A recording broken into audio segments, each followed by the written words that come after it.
नमस्कार दर्शक बंधु पूर्व वीडियो कमेंट रे देखिली जे हमर बहुत भाई ढेंकानाल को इनवाइट करचंती तेणु एबे मु बाहर छी ढेंकानाल अभिमुखे।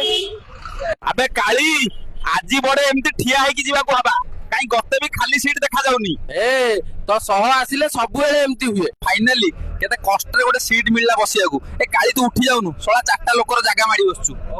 दर्शक बंधु एबे आमे आसी पहुंची गेलु नुआ बस स्टैंड ढेंकानाल रे। आज आम डेस्टिनेशन है कपिलास हेले ता आगु चलतु टिके ढेंकानाल मार्केट बुलिबा।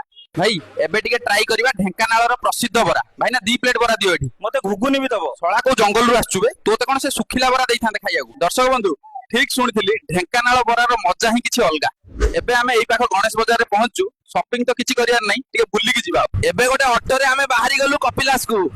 अबे काली तू पहाड़ चढ़ी पारिबुटी मते आ तो पई रहियागु कहिबुनी।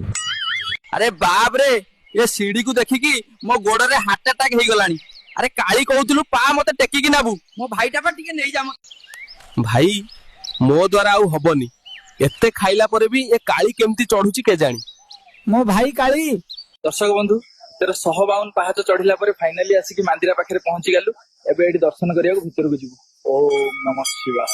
भाई मु केबे भाबी भी नथिली ए मांकड़ आउ बण मनीष कपिलास आसी भगवान शिवंक दर्शन पाइबे। ओम नमः शिवाय। दर्शक बंधु आज कपिलास यात्रा एठी सरुची। ढेंकानाल आउ